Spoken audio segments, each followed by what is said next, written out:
ago since I painted it and everything, but I'm sure that, you know, it needs to be cleaned anyways, because as we all know, oil bearing clearance is a serious thing. Even a little bit of dirt, it's not going to go very well, because that's kind of crucial. So I'm going to start by taking some acetone to it and some shop towels and blow everything out with some air.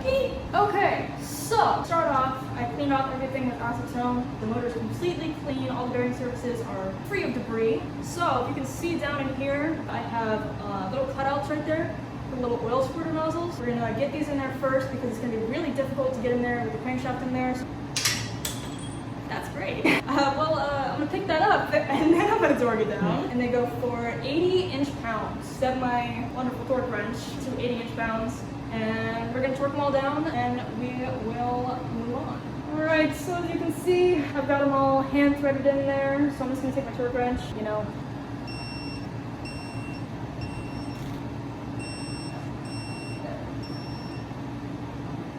Yeah. So now those are torqued in. Okay, so now that we've got everything super clean in this thing, I'm just gonna start off by triple checking the machine shop. I did have the machine shop grind my rings for me already. I do want to triple check everything though, just to be 100% sure that the gap is where it should be, because obviously very important. So essentially what I'm going to do is I'm going to take the head of the piston and I'm going to take the compression rings one by one and I'm going to grab the rings. So I'm going to grab the compression rings, the top and the bottom one. You can tell the difference between the top and the bottom ring with these rings that I have, because one of them is beveled. You can't really see it. It's going to be really hard for me to show you on camera. You can feel the little bevel right there. And that's how you know, at least for pistons and everything, that is how you know where the second compression ring is. So the flat regular one with no bevel goes on top, and then the second one is on the bottom. The main purpose of the bevel for the second compression ring is actually to scrape the remaining oil that doesn't, you know, get caught by the oil rings and everything back down into the cylinder and essentially back into the motor. So it's pretty cool. It's beveled. I'm not sure if the stock rings are like that, but I think that was a really nice touch. So enough about the bevel with the second compression ring. I'm sure that a lot of you probably don't care. So essentially how I'm going to measure this ring gap is I'm just going to take my top compression ring first. I'm going to lightly pinch it together just to get it into the cylinder. You do have to be really careful when you're messing with these rings though. For one, not to scratch the cylinder walls, and for two, not to twist the ring, because if you do twist the ring, you could break it. And then I'm going to take the head of my piston and I'm going to press down on it so that it is extremely flat in the cylinder. So as you can see how far down this piston is into this wall now, the ring is definitely where it should be. So now we can measure the clearance and everything and the gap for it. As you can see, it's perfectly level. So everything is straight in here. So you can see that little gap right there in the top compression piston ring. I'm just going to refer to my little chart. Let's go to 0.026 of an inch. All right, 0.026 going in. Okay. So 0.026 of an inch is what this ring is actually gapped to. Because of how much boost I'm going to end up running, should be fine. I'm probably going to end up running around 40 to 50 psi. So we should be okay there. Might eat a little bit of extra oil, but that's what the catch can's for, so I'll be okay. I'm off camera and I checked all the rest of the rings as well. So they're all about the same, so they should be good. I'm going to go ahead and start getting these things together. I am now just going to take some ATF on a shop towel to the cylinder walls and see if there's any extra shit in there. Also, it does help with break-in, I've heard. Some O'Reilly screaming at ATF here. Nasty. I hate ATF. I hate transfer. Any kind of transfer generally sucks. So I'm just going to do a nice light coat over all the cylinders. For those of you that don't know, ATF is actually a really good cylinder wall cleaner. It gets off any additional dirt because it is a detergent. It has detergent in it. Yeah, fun fact. But anyways, I'm going to see if I can wipe anything off of these. Did we get anything? No, not really. Okay, well I did a really good job with the acetone cleaning the cylinder walls then. Yeah, nothing. Alright, cool. I'm just going to do the first ones on camera, but I'm just going to go ahead and lube my piston rings. And just for the two top compression rings, I'm going to clean them off with this, give it a nice little light coat. There's that one. And I'm going to wipe down the second compression ring, the one with the bevel. I don't know if you guys can see that one there. Probably not, but I promise you, it's there. So things are squeaky clean. I'm gonna wipe down the other compression ring for all the rest of the pistons as well. So, for anyone that was wondering what kind of piston heads I have, I got CP Carillos. I bordered my block by 40,000. These rods, I actually just cleaned all the bearing surfaces with some brake clean, so everything is really, really clean. There was a good amount of shit that came off of them. I'm really happy that I did that. So always clean your parts. But yeah, I ended up going with CP Carillo piston heads at 40,000s. Bigger than stock size, and then I went with the Wiseco Boostline rods. These things are crazy, crazy thick. You can see this? Yeah. These things are some really, really beefy rods that are definitely going to be able to hold the horsepower that we're going to run. So yeah, big boys right here.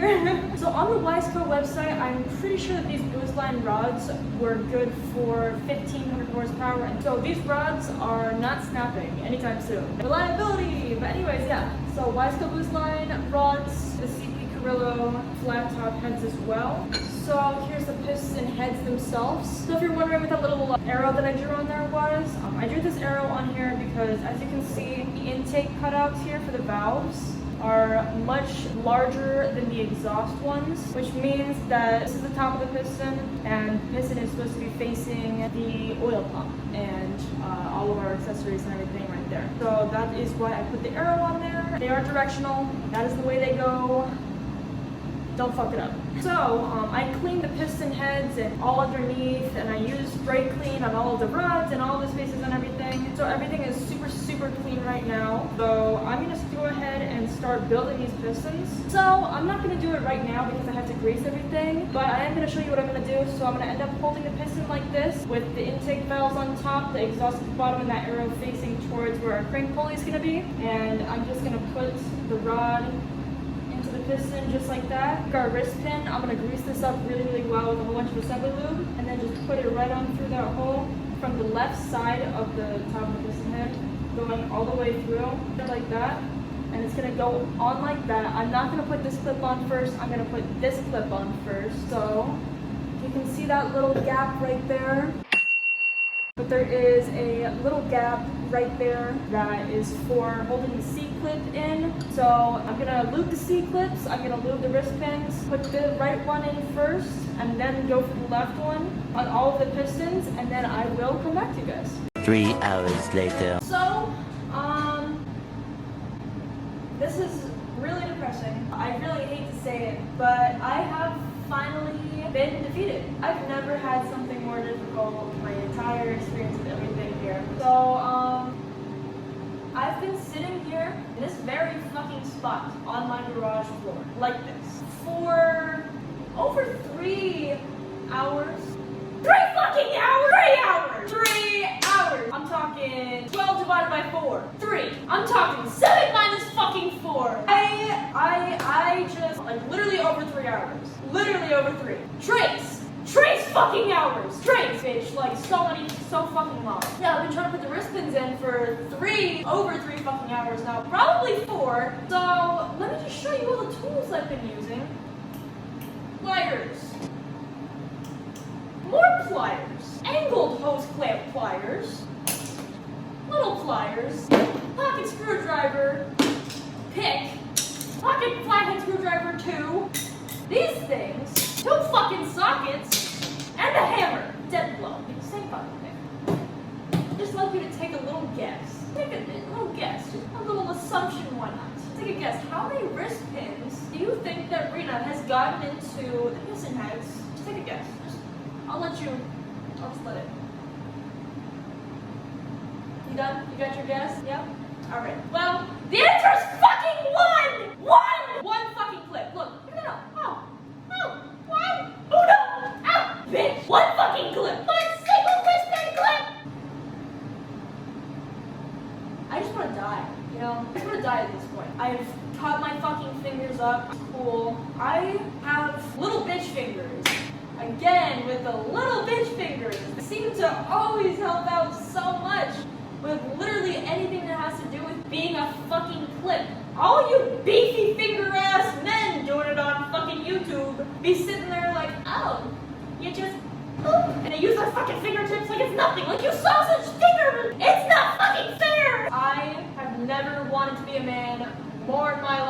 right now. I have tried literally everything I fucking can to do this, and I'm not a fucking quitter. By any means, I am not a quitter. I never have been. I hate asking for help, but I think it's finally time to ask for help. I will see you guys later. Alright, so here we have wonderful man Nate helping me out here because, you know, he's got the finger strength. See the finger strength? Yeah, I don't fucking have that. So he's putting the last wristband in right now for me. Thank you so much. Yeah. And yeah, all the rest of them are in. And then we're gonna start getting everything else in. Ooh-wee! Yay! Thank you, Nate! Okay, so all the bearings are just sitting in here. Everything's all clean. First bearing for the mains is gonna be a little bit thicker than all the rest of them. You can see the difference there. It's easy to tell which one's the first one. So I'm just gonna plop these down, line up the little notch with the notches blocked, obviously. Make sure they're even on both sides so that I don't have any bearing overhang. First one in.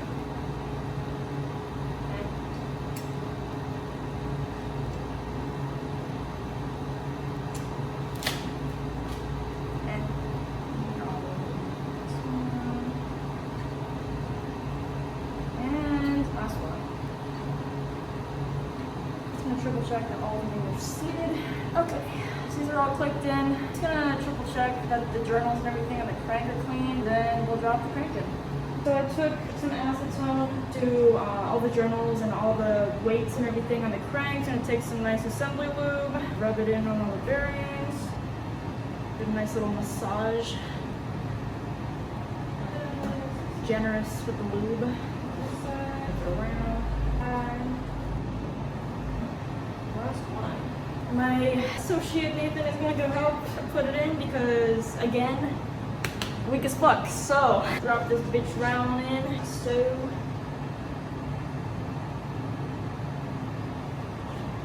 oh fuck, what about the thrust washers? They're underneath the fourth cap right here. Oh my god, that would have been so fucking bad. Oh my god, fuck. Oh my god. Fuck. Take it out! See? Oh fuck, dude. See? Pull the crank back out, put the thrust washers in there, and then we'll come back. Ready? Pull this bitch on out.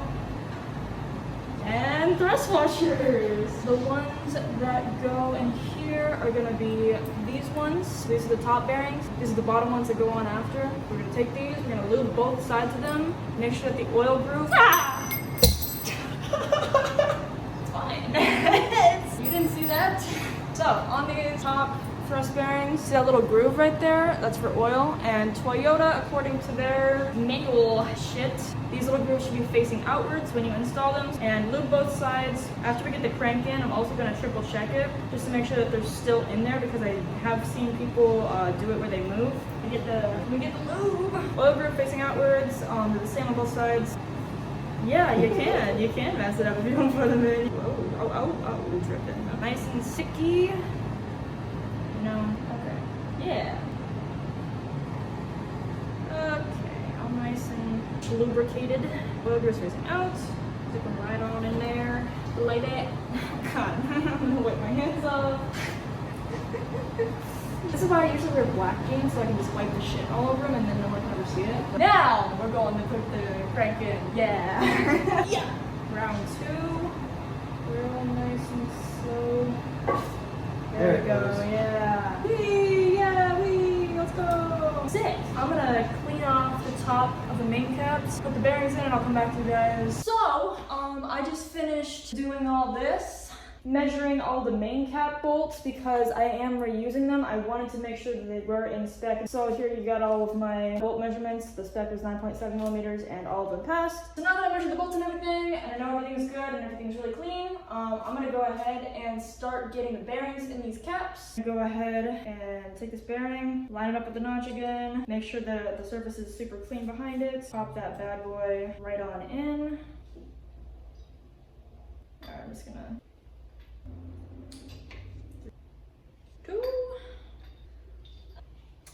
So this is the front of the motor, this is the back of it, 1 through 7. The numbers are facing the front of the motor. So that's how you know you got the caps on there correctly. Get these thrust washers in here for this fourth one is used in a second. Since I've got all the bearings in now, to take the caps off, grease them really fast, grease the journals as well.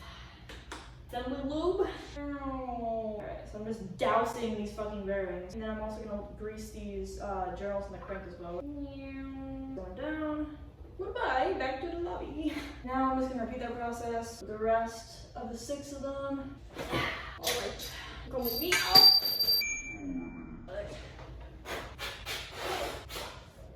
Yeah. Ooh. Real nice.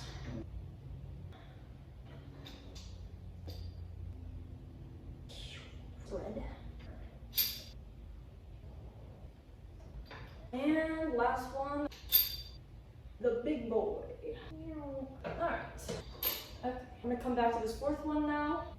I am going to get the thrust washers lubed up and get them in there as well. Bottom ones. Get it on the thrust washers. Oh. Okay. Yay! Okay, let's go. Alright, so these are finally fucking in there. The bottom ones are still in place as well. I'm gonna take that off. And I'm going to add some oil to the threads of these main cap bolts because that's what Toyota tells you to do. So that's what we're gonna do. And then we're gonna torque them down. Alright, so I put oil on all of the main cap bolt threads and then I just kind of zapped them in there really gently with my gun so I don't have to sit there with a torque wrench forever. But they're all loose and everything in there, so nothing's torqued down yet. These are just my notes and everything that I took down from AllData, so my torque specs and all that fun stuff. Let's see, Toyota says, so the first torque is going to be at 16 foot-pounds and the torque sequence, it is going to be like this. Anyways, so yeah, this is the front of the motor. That's the back, so that's the torque sequence for it and everything. Alright, so perfect. First torque, right in the middle right here. And 16 foot-pounds, here we go. Alright, the torque has begun.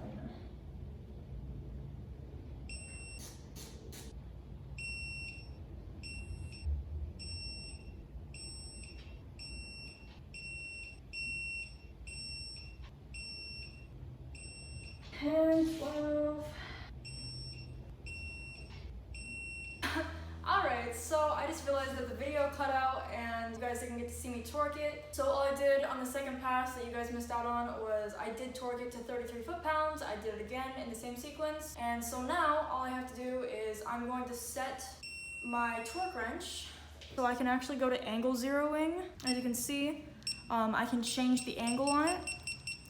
So I'm gonna go all the way down to 90 degrees, just like that. And now it will calculate the angle. So when I torque it, it'll stop directly at 90, and that will be the final pass. All right, so 90 degrees all the way around. This is getting a lot harder. As you can see, my muscles are not really having it, so this is gonna be fun. Well, first one's down. This is gonna be a little bit more strength requiring than I thought. It's so hard. 2. I'm getting like calluses on my hands.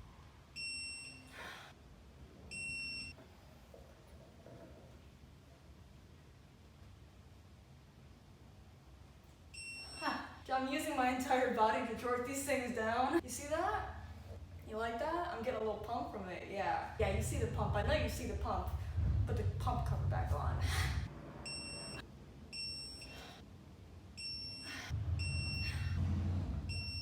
The last 2. Finally, the last one. Okay. And it's saying 76.3 foot-pounds for the final torque for all of them. So I'm gonna set my torque wrench and just go over them all again in sequence, just to make sure they're at 73 foot-pounds. Just to triple check our work. Yep.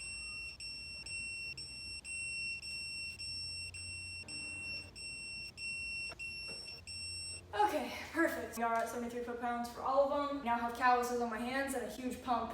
So now it's time to put the pistons in. So we're back. Essentially what I just did off camera was I took some acetone and a shop towel, separated airplane. So yeah, I cracked all the caps off the rods and everything, and I just wiped down the surface that this bearing sits on with some acetone and a shop towel. I also did wipe down the skirt and the head of the pistons as well. So everything is good to go. I'm just gonna start popping these bearings into the rods. And also, of course, make sure to put it back on the rod the right way. Now, this one is ready to put rings on. One eternity later. So rod and cap bearings are both in there now. So the rings that I am going to use are the ones that came with my piston heads. So they are CP rings as well. So let's break down the rings and I'll show you everything on the pistons. So as you can see, the piston has 3 grooves. Top one is going to be for the top compression ring. The middle one right there is going to be for the second compression ring that's beveled. And then this larger one down here with all the holes and everything, that's gonna be for our oil control ring. So here's the rings for each piston. So I'm gonna go ahead and break down what ring goes for where. You can identify the rings relatively easily. To identify the oil control rings, you're gonna have these 2 way thinner rings than these compression rings. So essentially what these little rings are gonna do is they are going to sandwich the oil control ring right in between it. And then identifying which compression ring goes where is a little bit trickier, but it's really not too hard. So I'm not sure if it's gonna pick up on camera, but I can feel it with my thumb right here. There is a little beveled edge on this, so that's how I can identify this as the second compression ring. That middle slot that I was talking about, that's where this guy's gonna go. So the placement of this also is very important. If you do not have the bevel edge facing downwards, the whole purpose of the beveled edge in the first place is so that it can scrape any remaining oil off of the cylinder walls back down into the motor. So if you have it flipped, it's actually gonna shoot oil upwards and you're gonna have a lot of blow by, and that's not gonna be fun. Same with the top compression ring. This one is just simply flat, but the writing also needs to be installed upwards. Easy enough.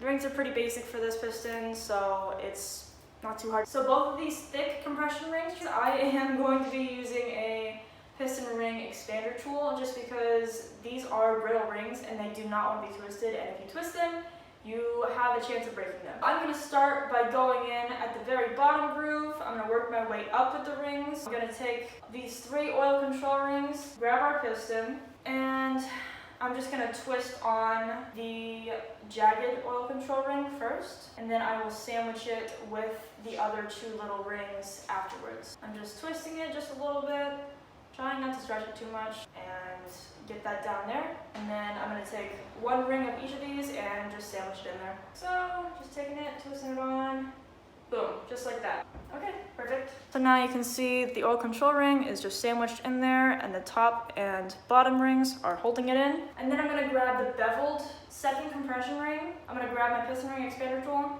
Alright, so I'm going to place it in the tool with the lettering facing upwards just like this. Pinch onto it really, really gently. Take my ring, stretch it right on over, place it in this middle groove right here, and let go. So now the second ring is in there. I'm essentially going to do the same thing with this ring, lettering facing upwards, and drop it right in this top groove of the piston right there. Just like that. Now the rings are fully installed in this piston.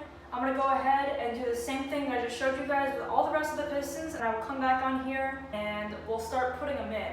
Okay, so now that all the mains are all torqued down and the crank spins freely, I'm going to go ahead and start getting the pistons in. This is a diagram from CP. As you can see, it says like front of the motor and then all of the different, like the angles for where the gap should be for the rings. And so I'm just going to follow this chart with all the rings and start popping them in.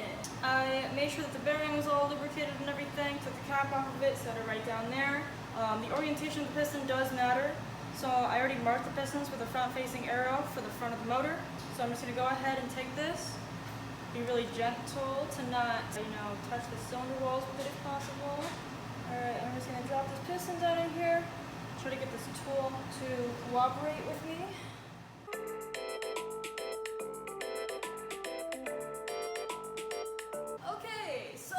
Adjusted the tool. Again, I made sure the rings were good. Again, I made sure the bearing was in and good. Again, and the crank is still bottom dead center. So, I'm gonna put this thing in again, and I'm going to kill myself if it doesn't go in. So now, this tool is as tight as I can literally get it, and then I'm gonna smack the tool in there a little bit. Just something to. Now that the tool is in there, I go to mount. Now I'm going to take the back of my little mallet hammer thing that I cleaned with ATF. I'm just going to... Yay! one piston in. Now that I have the piston into the bore like that, we're just gonna flip this sideways a little bit. Then when I push this piston head down into here, I wanna make sure that I don't just jam it straight into the crankshaft. I'm just gonna push the piston head down with my fingers very gently so that I can guide it and make sure that it doesn't hit anything.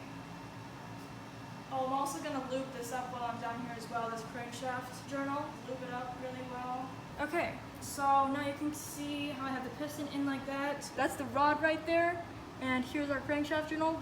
And I'm just going to take my fingers and guide this onto this crankshaft journal that I just lubed up all nice. Slowly push it down into the cylinder, guiding it with my other hand. Okay, perfect. And now as you guys can see, I pushed the piston all the way down, piston's in there, and I just went ahead and I put the cap on and I lubed up the bearing in there and everything with grease. And I just put the cap on my hands, just a little hand tightened down so that it won't come off. I'm gonna go ahead and spin this crank so that this next journal is at bottom dead center as well, and repeat that same process that I just showed you with this piston with all the rest of the 5 of them. So as you can see, I have the motor completely flipped over now. All the pistons are in there. So now it's time to just torque the piston caps down, and that'll be it. Go ahead and start torquing these caps. So the final torque is 25 foot-pounds. So the first time I do it, so I'm going to set my torque wrench to 13 foot-pounds, torque both bolts. So from 13, after I torque both bolts to 13 foot-pounds, I'm going to go into 25 foot-pounds. The last torque spec is just a 90-degree angle. And yeah, I'm going to do that on every single one of the rods. I have my torque wrench set to 13 foot-pounds, and let's go. Okay, 13 on both. And then I'm going to up it to 25 now. Okay, set this to angles. I'm going to get my little paint pen, put a little mark on them, and then torque this an additional 90 degrees. And the paint mark is at 90 degrees now from the other angle I had it at, so that I know that this is accurate. Looks like these are at 100 foot-pounds now, and 90 degrees on this one. Go.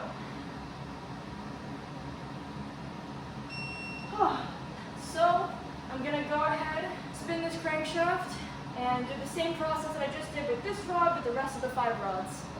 Yeah. Alright, so now I've got access to these rod caps. I'm going to go ahead and torque on the same.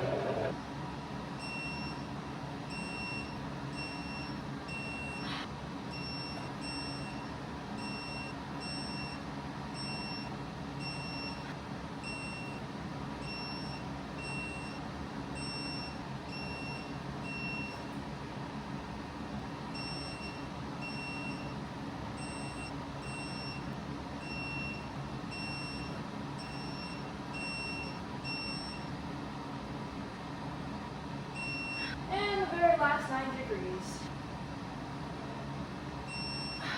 All done.